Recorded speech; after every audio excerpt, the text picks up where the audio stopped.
Question number 152. Shrimati OS Ambika, ബഹുമാനപ്പെട്ട മുഖ്യമന്ത്രി. Sir,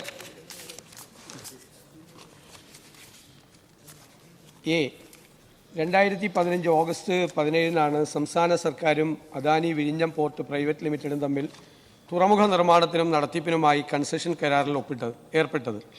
തുടർന്ന് 2015 ഡിസംബർ 5 തുറമുഖത്തിൻ്റെ 1-ാം ഘട്ടത്തിൻ്റെ നിർമ്മാണ പ്രവർത്തനങ്ങൾ ആരംഭിക്കുകയുണ്ടായി. കൺസെഷൻ കരാർ പ്രകാരം 1-ാം ഘട്ടത്തിൻ്റെ നിർമ്മാണ പ്രവർത്തനങ്ങൾ പൂർത്തീകരിക്കേണ്ടിയിരുന്നത് 2019 ഡിസംബർ 3 എന്നാൽ പദ്ധതി നിർദ്ദിഷ്ട കാലയളവിനുള്ളിൽ പൂർത്തീകരിക്കാൻ കഴിയാതെ വന്നു. തുടർന്ന് സർക്കാരും അദാനി കമ്പനിയും തമ്മിലേർപ്പെട്ട സപ്ലിമെൻ്ററി കൺസെഷൻ കരാർ പ്രകാരം തുറമുഖത്തിൻ്റെ 1-ാം ഘട്ട പ്രവർത്തനങ്ങൾ പൂർത്തീകരിച്ച് 2024 ഡിസംബർ 3 വാണിജ്യാടിസ്ഥാനത്തിലുള്ള പ്രവർത്തനം ആരംഭിച്ചു. 2960 മീറ്റർ നീളത്തിലുള്ള പുലിമുട്ടിൻ്റെ നിർമ്മാണം പൂർത്തീകരിച്ചിട്ടുണ്ട്. 2016-26 കാലയളവിൽ സംസ്ഥാന സർക്കാർ വിഴിഞ്ഞം തുറമുഖ പദ്ധതിക്കായി ചെലവാക്കിയിട്ടുള്ളത് 3085.52 കോടി രൂപയാണ്.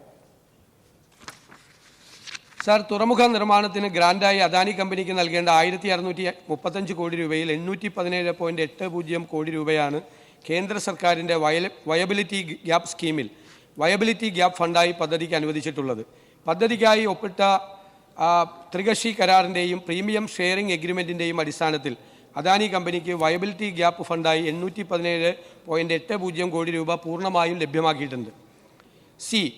വിഴിഞ്ഞം അന്താരാഷ്ട്ര തുറമുഖ പദ്ധതി നടപ്പാക്കുന്നതിൻ്റെ ഭാഗമായി 475 കോടി രൂപയുടെ സമഗ്ര പുനരധിവാസ പാക്കേജിന് 2015 ഉമ്മൻചാണ്ടി സർക്കാർ അംഗീകാരം നൽകിയിരുന്നു.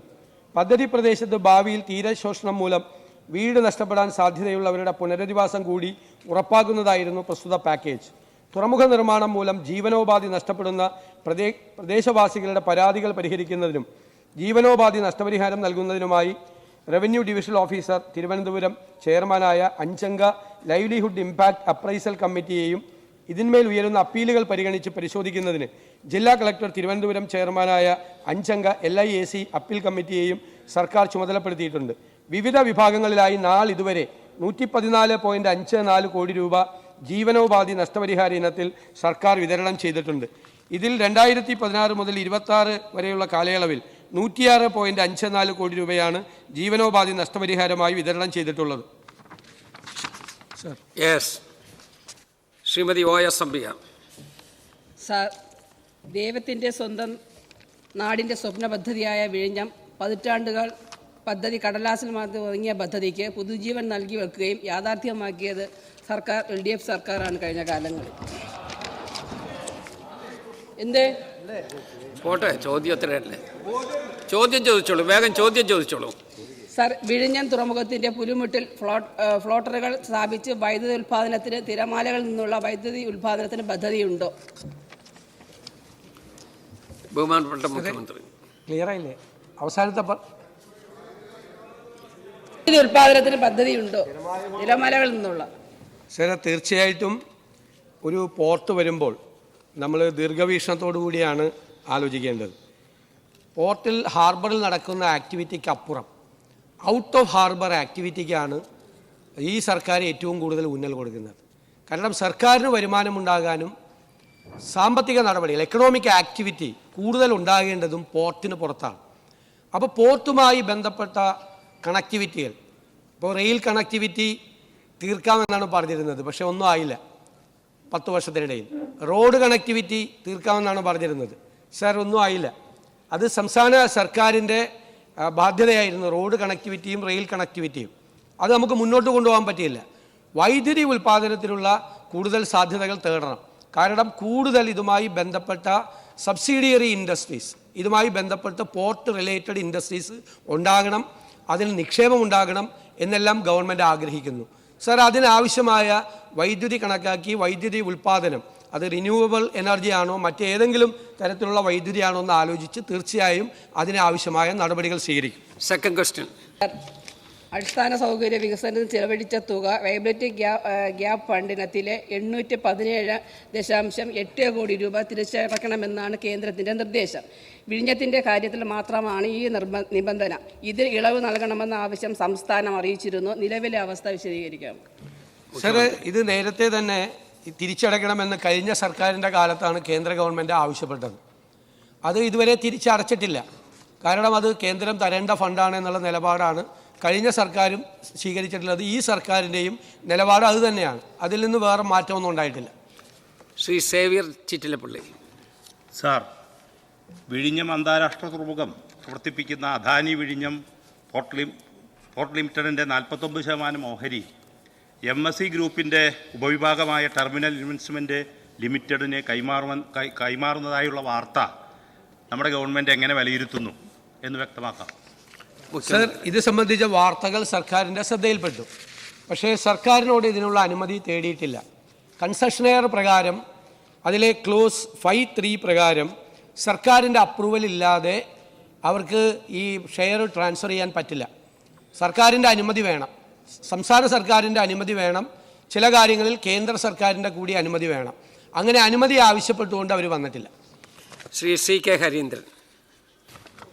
സാർ, വിഴിഞ്ഞം തുറമുഖത്തിൻ്റെ 2ാം ഘട്ട പണി ആരംഭിച്ചു കഴിഞ്ഞ ഗവൺമെൻറ് കാലത്ത്. വളരെ മന്ദഗതിയിലാണ്. പരിശോധിച്ചിട്ടുണ്ടോ, എപ്പോൾ പൂർത്തിയാക്കാനാവും? അതോടൊപ്പം ക്രൂയിസ് കപ്പലുകളുമായി ബന്ധപ്പെട്ട അനുമതി ലഭിച്ചിട്ടുണ്ടോ? അതിനുള്ള നീക്കങ്ങൾ വല്ലതും ആരംഭിച്ചിട്ടുണ്ടോ? അനുബന്ധ വ്യവസായ വികസനത്തിനായി എത്രമാത്രം സ്ഥലം കണ്ടെത്തി? നടപടികളുടെ പുരോഗതി വ്യക്തമാക്കാം. സാറേ, യഥാർത്ഥത്തിൽ ഇതുമായി ബന്ധപ്പെട്ട അനുബന്ധ ഈ പദ്ധതിയുടെ 2ാം ഘട്ടം പൂർത്തിയാക്കേണ്ടത് 2028-ലാണ്. ആ 2ാം ഘട്ടം പൂർത്തിയാകുന്നതിനുള്ള സർക്കാരിൻ്റെ ഭാഗത്തു നിന്നുള്ള എല്ലാ സഹായവും ഈ പോർട്ടിനുണ്ടാവും. രണ്ടാമത്തെ പ്രശ്നം എന്ന് പറയുന്നത് ഇതുമായി ബന്ധപ്പെട്ട സ്ഥലമേറ്റെടുപ്പുകളാണ് നമുക്ക് ഏറ്റവും കൂടുതൽ വേണ്ടത്. അതെല്ലാം വളരെ മന്ദഗതിയിലാണ് പോകുന്നത്. കാരണം നമ്മൾ സ്ഥലം ഏറ്റെടുത്ത് ഇതിൻ്റെ അനുബന്ധ വ്യവസായങ്ങൾക്ക് സ്ഥലം ഏറ്റെടുത്ത് കൊടുത്തില്ലെങ്കിൽ തൊട്ട അയൽപ്പക്കത്തെ സംസ്ഥാനം അതിനുള്ള തയ്യാറെടുപ്പുകൾ നമ്മളെക്കാൾ വേഗത്തിൽ നടത്തിക്കൊണ്ടിരിക്കുകയാണ്. കഴിഞ്ഞ 5 വർഷക്കാലമായി തമിഴ്നാട് ഈ വിഴിഞ്ഞം പോർട്ടിൻ്റെ ഗുണഭോക്താകാൻ വേണ്ടിയിട്ടുള്ള നല്ല ശ്രമങ്ങളാണ് തമിഴ്നാട് നടത്തിയിട്ടുള്ളത്. ദൗർഭാഗ്യവശാൽ ഈ പോർട്ടുമായി ബന്ധപ്പെട്ട പോർട്ട് റിലേറ്റഡ് ഇൻഡസ്ട്രി ഡെവലപ്പ് ചെയ്യേണ്ടതുമായി ബന്ധപ്പെട്ട സ്ഥലമേറ്റെടുപ്പ് ഉൾപ്പെടെയുള്ള കാര്യങ്ങൾ നമ്മുടെ സംസ്ഥാന സർക്കാരിൻ്റെ ഭാഗത്തു നിന്നും വളരെ മന്ദഗതിയിലാണ് പോകുന്നത്. ഇപ്പോൾ സംസ്ഥാന സർക്കാർ വിഭാവനം ചെയ്തിരിക്കുന്ന ബജറ്റിൽ പറഞ്ഞിരിക്കുന്ന പോർട്ട് സിറ്റിയുടെ ഭാഗമായിട്ട് കൂടി നമ്മൾ ഈ ഔട്ട് ഓഫ് ഹാർബർ ഡെവലപ്മെൻറ്റ്, ഞാൻ നേരത്തെ സൂചിപ്പിച്ച ഔട്ട് ഓഫ് ഹാർബറിന് പുറത്തുള്ള ഡെവലപ്മെൻറ്റ് ഇല്ലെങ്കിൽ നമുക്ക് ഈ ഇങ്ങനെ ഒരു വിഴിഞ്ഞം തുറമുഖം മാത്രമായി അവശേഷിക്കും. അതൊരു ഗേറ്റ് വേ മാത്രമായിട്ട് അവശേഷിക്കും. സംസ്ഥാന സർക്കാരിന് ഈ സംസ്ഥാനത്തിന് എംപ്ലോയ്മെൻറ്റ് ജനറേഷൻ ഉണ്ടാകാൻ, കൂടുതൽ ജോലി സാധ്യതകൾ ഉണ്ടാകാൻ, സംസ്ഥാനത്തിൻ്റെ GST വരുമാനം വർദ്ധിപ്പിക്കാൻ, സംസ്ഥാനത്തിന് കൂടുതൽ എക്കണോമിക് ആക്ടിവിറ്റി ഉണ്ടായി നമ്മുടെ സമ്പദ് വ്യവസ്ഥയെ മെച്ചപ്പെടുത്താനുള്ള നല്ല അവസരമാണ് ഈ പോർട്ടുള്ളത്. പക്ഷേ അതിനനുബന്ധമായി സർക്കാർ ചെയ്തു തീർക്കേണ്ട കാര്യങ്ങൾ വളരെ മന്ദഗതിയിലാണ് പോയിരുന്നത്.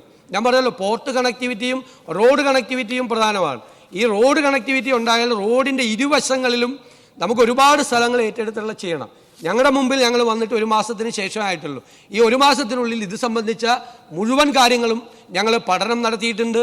കണ്ടെയ്നർ സ്റ്റേഷനുകൾ ആരംഭിക്കാൻ വേണ്ടിയിട്ടുള്ള വ്യവസായ വകുപ്പിൻ്റെ കീഴിലുള്ള സ്ഥാപനങ്ങളോട് അടിയന്തരമായി നടപടി സ്വീകരിക്കാൻ പറഞ്ഞിട്ടുണ്ട്. അതിനാവശ്യമായ സ്ഥലം കൊടുക്കാൻ വ്യവസായ വകുപ്പ് തയ്യാറായിട്ടുണ്ട്. ശ്രീ M. വിൻസെന്റ്. സർ, അങ്ങവിടെ ചൂണ്ടിക്കാണിച്ചതുപോലെ ഔട്ട് ഓഫ് പോർട്ട് ഡെവലപ്മെൻറ്റ് ഉണ്ടാകാത്തതിന് കാരണം കഴിഞ്ഞ 10 വർഷമായിട്ടും റെയിൽ കണക്ടിവിറ്റി ആരംഭിക്കാൻ കഴിയാത്തതും റോഡ് കണക്ടിവിറ്റി പൂർത്തീകരിക്കാൻ കഴിയാത്തതുമാണ്. സർ, ഇപ്പോൾ ഉണ്ടായിരിക്കുന്ന പ്രശ്നം റെയിൽ കണക്ടിവിറ്റി അണ്ടർഗ്രൗണ്ട് ടണലിലൂടെയാണ് റെയിൽ കണക്ടിവിറ്റിക്ക് ഇപ്പോഴത്തെ സർക്കാർ ഡിസൈൻ ചെയ്തിരിക്കുന്നത്. ഉമ്മൻചാണ്ടി സർക്കാരിൻ്റെ കാലത്ത് ഉപരിതല റെയിൽവേ ആണ് അന്ന് ഡിസൈൻ ചെയ്തത്. സാറേ, ഈ ടണലിലൂടെയുള്ള റെയിൽപാത നിർമ്മാണം നടക്കുമ്പോൾ അതിൻ്റെ 2 വശങ്ങളിലും നോൺ ഡെവലപ്മെൻറ്റ് സോൺ ഉണ്ടാകുന്നു. സ്വാഭാവികമായും അതിൻ്റെ ഭൂവുടമകൾക്ക് യാതൊരു നഷ്ടപരിഹാരവും ലഭിക്കുന്നില്ല. മാത്രവുമല്ല, ഇതിൻ്റെ അലൈൻമെൻറ്റിനെ കുറിച്ച് പ്രാദേശികവാസികൾക്ക് ശക്തമായ എതിർപ്പുമുണ്ട്. മറ്റൊരു കാര്യം, 2ാം ഘട്ട വികസനം വരുമ്പോൾ അവിടുത്തെ ടൂറിസവും ആ പ്രദേശത്തെ മത്സ്യബന്ധനവും തടസ്സപ്പെടുന്ന രീതിയിലുള്ള ആശങ്കകൾ അവർ പറഞ്ഞിട്ടുണ്ട്. അതിന് ആ ബന്ധപ്പെട്ട ആശങ്കകൾ പ്രകടിപ്പിച്ചിട്ടുള്ള ആൾക്കാരുമായും ടൂറിസം മേഖലയുമായും എല്ലാം ചർച്ച ചെയ്ത് റെയിൽ കണക്ടിവിറ്റിയുടെ കാര്യത്തിലും രണ്ടാം ഘട്ട വികസനത്തിൻ്റെ കാര്യത്തിലും ഉണ്ടാകുന്ന ആശങ്കകൾ പരിഹരിച്ച് അതിൻ്റെ നിർമ്മാണ പ്രവർത്തനം മുന്നോട്ട് കൊണ്ടുപോകാനുള്ള നടപടി സ്വീകരിക്കുമോ? ശരി, തീർച്ചയായും ബഹുമാനപ്പെട്ട കോവള അംഗം ശ്രദ്ധയിൽപ്പെടുത്തിയ കാര്യം, എന്തെങ്കിലും റെയിൽ കണക്ടിവിറ്റി നമുക്ക് നിർബന്ധമായി ഉണ്ടാകണം, റോഡ് കണക്ടിവിറ്റി ഉണ്ടാകണം, പോർട്ടുമായി ബന്ധപ്പെട്ട വികസനം ഉണ്ടാകണം. അതിന് അത്തരം വികസന സംരംഭങ്ങൾ ഉണ്ടാകുമ്പോൾ പ്രദേശവാസികൾക്ക് എന്തെങ്കിലും പ്രയാസങ്ങളുണ്ടെങ്കിൽ അവരുമായി സംസാരിച്ച് ആ പ്രശ്നത്തിന് ശാശ്വതമായ പരിഹാരം ഉണ്ടാക്കുന്നതിന് ശ്രദ്ധിക്കും. പിന്നെ ടൂറിസം മേഖലയുമായി ബന്ധപ്പെട്ട പരാതി ഈ പോർട്ട് തുടങ്ങിയ കാലം മുതൽ ആ ബന്ധപ്പെട്ട പരാതികൾ ഉള്ളതാണ്. സാർ, അത് അവർക്ക് ഏതെങ്കിലും തരത്തിൽ അവരെ ഗവൺമെൻറ് സഹായിക്കാൻ പറ്റുമോ എന്ന് പരിശോധിക്കും. ഒരു പോർട്ട് വന്നതുകൊണ്ട് അവിടെയുള്ള മത്സ്യത്തൊഴിലാളികളുടെ ഉപജീവന മാർഗം മുട്ടിപ്പോവുകയോ അല്ലെങ്കിൽ ടൂറിസം ഇൻഡസ്ട്രിക്ക് തകരാറുണ്ടാകുകയോ ചെയ്യുന്ന ഒരു നടപടിക്കും ഉണ്ടാകില്ല. അത് പരിഹരിക്കാൻ അത്തരം ആളുകളുമായി സ്റ്റേക്ക് ഹോൾഡേഴ്സുമായിട്ടുള്ള കൂടിയാലോചനകൾ ഗവൺമെൻറ് നടത്തും. Shri K V Sumesh. സാറേ, തുറമുഖങ്ങളുടെ വികസനം വളരെ പ്രധാനമാണ്. നമ്മുടെ സമ്പദ്ഘടനയെ മെച്ചപ്പെടുത്തുന്നതിൽ വലിയ പങ്കുണ്ട്. സാർ, കഴിഞ്ഞ ഗവൺമെൻറ്റിൻ്റെ കാലത്ത് മലബാറിലെ ഏറ്റവും പ്രധാനപ്പെട്ട സ്വപ്നങ്ങളിൽ ഒന്നാണ് അവിടെ മലബാർ ഇൻ്റർനാഷണൽ ഗ്രീൻഫീൽഡ് പോർട്ട് എന്നത്. മുഖ്യമന്ത്രി തന്നെ ചെയർമാനായിട്ടൊരു കമ്പനി രൂപീകരിക്കുകയും അത് പ്രോജക്റ്റ് അംഗീകരിച്ച് സെൻട്രൽ ഗവൺമെൻറ്റിന് സമർപ്പിച്ച് എക്സ്പ്രഷൻ ഓഫ് ഇൻട്രസ്റ്റ് ക്ഷണിച്ചു എന്നാണ് സാർ മനസ്സിലാക്കി. സാർ, ആ പദ്ധതി യാഥാർത്ഥ്യമാക്കാൻ അങ്ങ് ശക്തമായിട്ട് ഇടപെടുമോ എന്നതാണ് സാർ. തീർച്ചയായും സാർ, ഈ ഗവൺമെൻറ്റിൻ്റെ ഏറ്റവും വലിയ സ്വപ്ന പദ്ധതികളിൽ ഒന്നാണ് ഈ സംസ്ഥാനത്തെ മുഴുവൻ ഒരു പോർട്ട് സിറ്റിയാക്കി മാറ്റുക എന്നുള്ളത്. ഞാൻ നേരത്തെ പല പ്രാവശ്യം പറഞ്ഞിട്ടുണ്ട്. 600 കിലോമീറ്റർ കടലും അതുപോലെ 2 അന്താരാഷ്ട്ര തുറമുഖങ്ങളും 17 മിനി തുറമുഖങ്ങളും ഒരു കണ്ടെയ്നർ ടെർമിനലുമുള്ള ചെറിയ പ്രോക്സിമിറ്റിയിലുള്ള ഒരു സ്ഥലമാണിത്. ഈ പോർട്ടുകളെയും മിനി പോർട്ടുകളെയും എല്ലാം ഡെവലപ്പ് ചെയ്ത് നമുക്ക് ലോജിസ്റ്റിക്സും അതുപോലെ ക്രൂയിസ് ഷിപ്പിങ്ങും എല്ലാം കൊണ്ടുവരികയും ഈ പോർട്ടുകളുമായി ബന്ധപ്പെട്ടൊരു വലിയ ടൗൺഷിപ്പുകൾ രൂപപ്പെട്ടു വരികയും അവിടെ ഒരുപാട് വികസന പ്രവർത്തനങ്ങൾ, ഒരുപാട് നിക്ഷേപങ്ങൾ ഉണ്ടാകുകയും ചെയ്യാനുള്ള സാധ്യതയുണ്ട്. ഇപ്പോൾ തന്നെ സർക്കാർ ഈ പരിപാടിയിൽ പ്രഖ്യാപിച്ചപ്പോൾ തന്നെ ഒരുപാട് ആളുകൾ നിക്ഷേപങ്ങൾ നടത്താൻ തയ്യാറായി മുന്നോട്ട് വന്നിട്ടുണ്ട്. പല ഇക്കണോമിക് മോഡലുകൾ നമ്മൾ ഉണ്ടാക്കി. നേരത്തെ ഞാൻ സൂചിപ്പിച്ചു ബജറ്റ് പ്രസംഗത്തിൻ്റെ പലതരത്തിലുള്ള ഇക്കണോമിക് മോഡലുകൾ ഉണ്ടാക്കി സർക്കാരിന് പൂർണ്ണമായ പ്രാതിനിധ്യം ഉറപ്പാക്കുന്ന തരത്തിലുള്ള വിവിധ വികസന പദ്ധതികൾ ഇതുമായി ബന്ധിപ്പിക്കാൻ പറ്റും. മലബാറിൻ്റെ പോർട്ട് അത് രൂപീകരിച്ച് മുഖ്യമന്ത്രി ചെയർമാനായിട്ടുള്ള രൂപീകരിച്ചിട്ടുണ്ടെങ്കിലും അതിൻ്റെ പ്രവർത്തനങ്ങൾ ബഹുമാനപ്പെട്ട അംഗത്തിന് അറിയാവുന്നതാണ്. വളരെ മന്ദഗതിയിലാണ് അതിൻ്റെ പ്രവർത്തനങ്ങൾ പോകുന്നത്. അതിനെ ഊർജ്ജസ്വലമാക്കാൻ ആ പോർട്ട് ഉൾപ്പെടെയുള്ള കാര്യങ്ങളിൽ മലബാറിൽ ഇതിൻ്റെ അകത്ത് വലിയ വികസന സാധ്യത മലബാറിലുണ്ട്. ഈ അഴീക്കൽ പോർട്ടും അതുപോലെ ബേപ്പൂർ പോർട്ടും ഉൾപ്പെടെ അഴീക്കോടൊക്കെയുള്ള ഉൾപ്പെടെയുള്ള കാര്യങ്ങൾ വലിയ വികസന സാധ്യതകളുടെ ഒരു വാതിലാണ് തുറക്കപ്പെടുന്നത്. ഗവൺമെൻറ് അത് ഫസ്റ്റ് പ്രയോറിറ്റിയായി ഒന്നാമത്തെ പരിഗണനയായി വെച്ചുകൊണ്ട് ഈ പോർട്ട് ഡെവലപ്മെൻറ്റിന് വേണ്ടിയിട്ടുള്ള ശ്രമങ്ങൾ നടത്തും. തീർച്ചയായും അതിലൊരു പ്രയോറിറ്റി ഈ മലബാറിലെ ഈ വികസന സംരംഭങ്ങൾക്കുണ്ടാവും. ശ്രീ നജീബ് കാന്തപുരം. സർ, ഉമ്മൻചാണ്ടി സർക്കാരിൻ്റെ ഏറ്റവും മനോഹരമായ ഒരു സ്വപ്ന പദ്ധതിയാണ് യഥാർത്ഥത്തിൽ വിഴിഞ്ഞം പോർട്ട് എന്ന് പറയുന്നത്. അന്ന് ആരംഭിച്ച ആ ഒരു വലിയ പദ്ധതി ഇന്ന് കേരളത്തിന് 2ാം ജനറേഷനിലേക്ക് കടക്കുകയാണ്.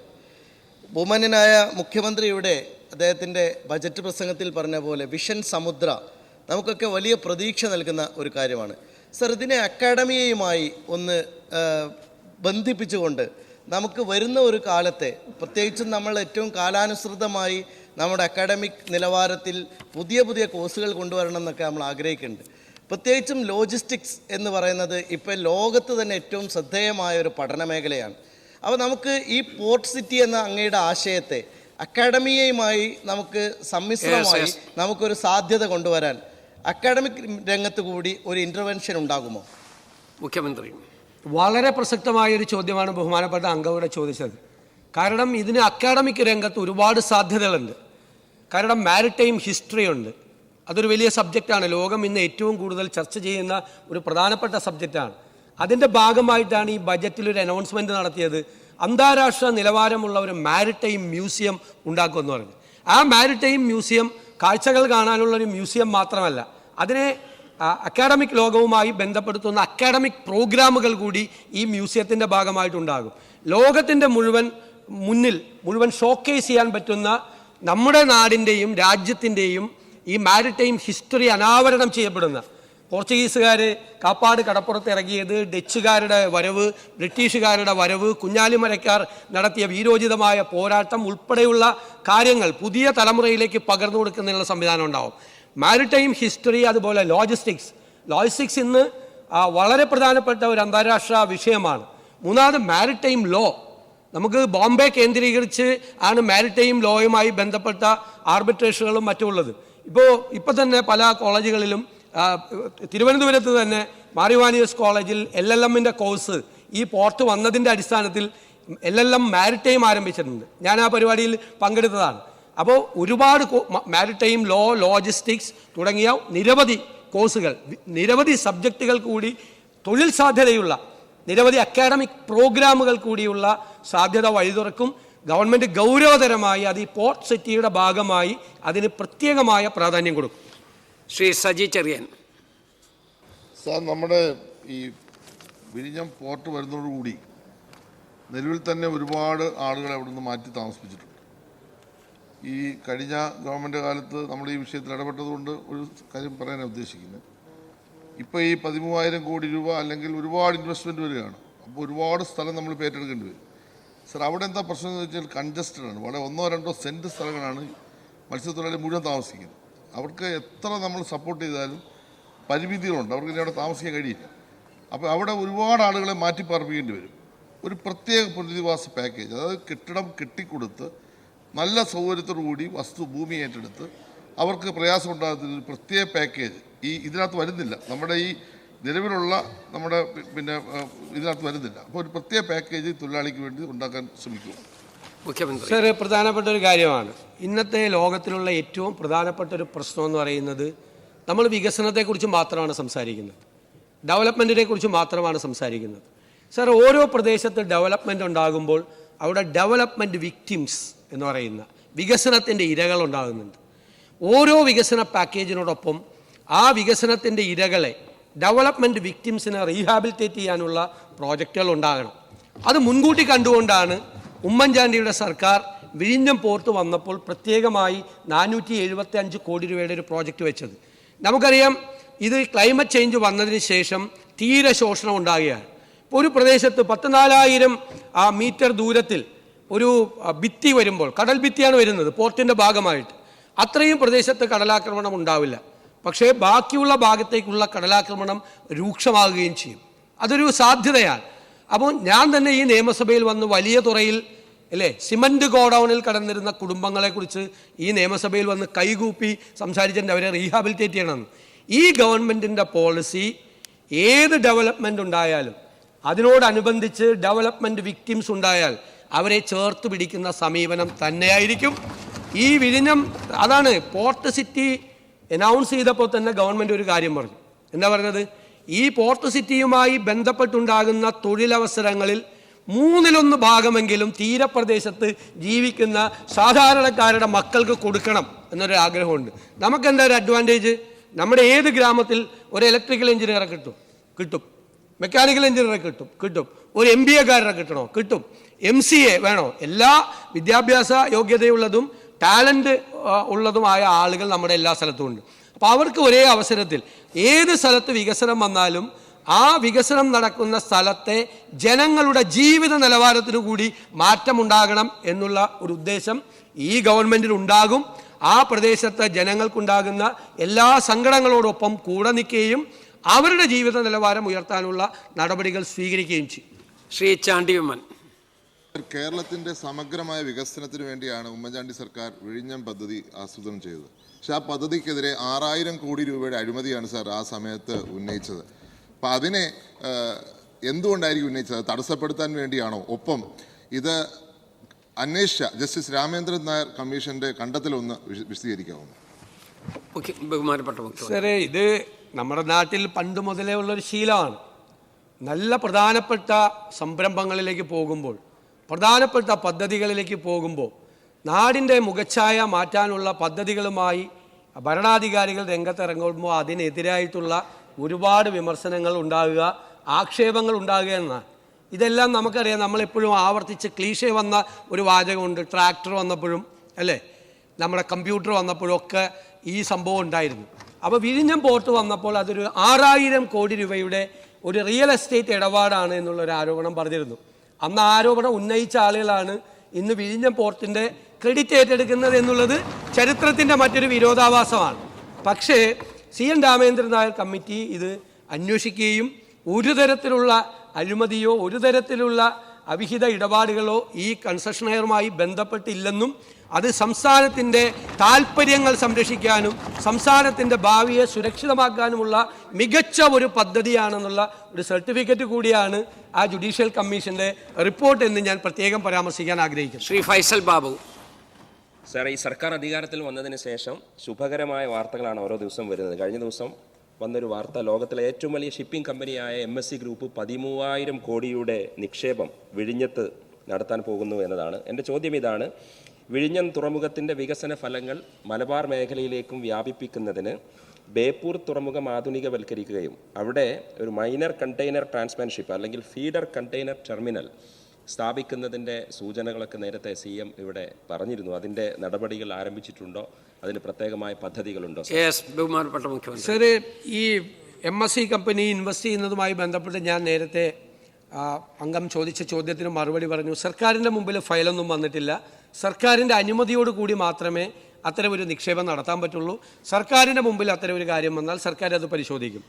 വിഴിഞ്ഞം തുറമുഖം മാത്രമല്ല, കേരളം മുഴുവൻ ഒരു തുറമുഖ നഗരമാക്കാനുള്ള ഒരു പദ്ധതി. വിഴിഞ്ഞം ഒരു പ്രധാന പോർട്ടാണ്. കൊച്ചി പോർട്ടുണ്ട്, കണ്ടെയ്നർ ടെർമിനലുണ്ട്, അതുമായി ബന്ധപ്പെട്ട നിരവധി കാര്യങ്ങളുണ്ട്, നിരവധി പദ്ധതികളുണ്ട്. അതിൽ ഏറ്റവും കൂടുതൽ പ്രാധാന്യം കിട്ടേണ്ട ഒരു പരമ്പരാഗതമായ ഒരു തുറമുഖമാണ് ബേപ്പൂർ. തീർച്ചയായിട്ടും ബേപ്പൂരിന് അതിൽ വലിയ പ്രാധാന്യം ഉറപ്പായി ഉണ്ടാകും. ഇപ്പോൾ നമ്മൾ ആദ്യം തന്നെ ഡെവലപ്പ് ചെയ്യുന്ന പ്രധാനപ്പെട്ട പ്രോസസ്സ് കംപ്ലീറ്റ് ചെയ്യാൻ ഉദ്ദേശിക്കുന്ന പോർട്ടുകൾ, ഒന്ന് കോവളം വിഴിഞ്ഞം, അതൊരു പോർട്ട്. കൊല്ലം, അഴീക്കൽ, ബേപ്പൂർ, ഈ കാര്യങ്ങൾക്കാണ് ആദ്യത്തെ ഇമ്പോർട്ടൻസ് കൊടുക്കുന്നത്.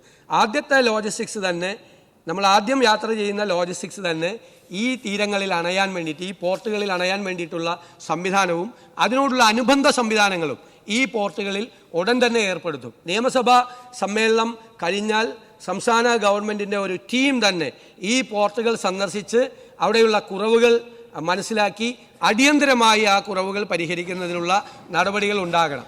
നമുക്ക് ഈ വർഷം തന്നെ നമുക്ക് ക്രൂയിസ് ഷിപ്പിംഗ് തുടങ്ങാനും ലോജിസ്റ്റിക്സ് തുടങ്ങാനും ഉള്ള ആഗ്രഹത്തിലാണ് ഗവൺമെൻറ്. അതിനുള്ള പ്രാരംഭമായ നടപടികൾ ഗവൺമെൻറ് ആരംഭിച്ചിട്ടുണ്ട്. വളരെ വേഗത്തിൽ അതിനുള്ള നടപടികൾ പൂർത്തിയാക്കും. ശ്രീ VT ബൽറാം. സർ, വികസനത്തിന് ഇരകളുണ്ടാകാൻ പാടില്ല എന്നുള്ള അങ്ങയുടെ അഭിപ്രായം തീർച്ചയായിട്ടും സ്വാഗതാർഹമാണ്. സർ, ഇവിടെ അങ്ങ് തന്നെ ഉത്തരത്തിൽ ചൂണ്ടിക്കാണിച്ചതുപോലെ 475 കോടി രൂപയുടെ ഒരു സമഗ്ര പുനരധിവാസ പാക്കേജാണ് 2015 ഉമ്മൻചാണ്ടി സർക്കാർ ഈ വിഴിഞ്ഞത്തെ ഇരകൾക്ക് വേണ്ടി നീക്കിവെച്ചിരുന്നത്, അതിനുവേണ്ടി ആ നിലയിലുള്ള പദ്ധതി ആസൂത്രണം ചെയ്തിരുന്നത്. പക്ഷേ നാളിതുവരെ 114 കോടി രൂപ മാത്രമാണ്, അതായത് 25% താഴെ തുക മാത്രമാണ് ആ നിലയിൽ കഴിഞ്ഞ 10 വർഷത്തിനകത്ത് ചെലവഴിച്ചത്. അപ്പോൾ പുനരധിവാസം ഇനിയും പൂർത്തീകരിക്കപ്പെടാനുണ്ട് എന്നുള്ളത് യാഥാർത്ഥ്യമാണ്. സർ, 5 ലക്ഷം രൂപയാണ് ഈ പറയുന്ന മത്സ്യത്തൊഴിലാളികൾക്ക് അവരുടെ ഒരു ആജീവനാന്തമുള്ള ഉപജീവന മാർഗം നഷ്ടപ്പെടുന്നതിൻ്റെ ഭാഗമായിട്ട്, അവരുടെ ലൈഫ് ടൈം ഇൻകം നഷ്ടപ്പെടുന്നതിൻ്റെ ഭാഗമായിട്ട് നൽകുന്നത്. ഇത് അപര്യാപ്തമാണ് എന്നുള്ളതാണ് എൻ്റെ അഭിപ്രായം. അത് പരിശോധിച്ചുകൊണ്ട് അവർക്ക് കൂടുതൽ നഷ്ടപരിഹാരം നൽകാൻ വേണ്ടിയിട്ടുള്ള തീരുമാനം ഉണ്ടാവുമോ? തീർച്ചയായും സാർ, ഈ പുനരധിവാസ പാക്കേജ് എന്ന് പറയുന്നത് അതൊരു വഴിപാട് നടപടിയല്ല. ഒരു സ്ഥലത്ത് വികസനം വരുമ്പോൾ അതിൻ്റെ പേരിൽ കുടിയൊഴിക്കപ്പെടുന്നവരും തെരുവിലേക്ക് വലിച്ചഴിക്കപ്പെടുന്നവരും ചേരികളിലേക്ക് എറിയപ്പെടാനുമുള്ള ഒരു സമൂഹം പാടില്ല. നമ്മളൊരു കേരള സമൂഹം ഒരു പുരോഗമന സമൂഹമാണ്. ഒരു വികസനം ഉണ്ടാകുമ്പോൾ ആ വികസനത്തിൻ്റെ ഇരകൾ തെരുവിലൂടെ പോകുന്നതും ഭവനരഹിതരായി ഭൂരഹിതരായി അവർ തെരുവിലൂടെ അലയുന്നതും ഒരു സർക്കാരിനും ഭൂഷണമല്ല. അതുകൊണ്ട് അക്കാര്യത്തിൽ പ്രത്യേകമായ പാക്കേജും പ്രത്യേകമായ ശ്രദ്ധയും ഗവൺമെൻറ്റിൻ്റെ ഭാഗത്തു നിന്നുണ്ടാകും എന്ന് ഞാൻ ഈ സഭയ്ക്ക് ഉറപ്പ് നൽകുന്നു.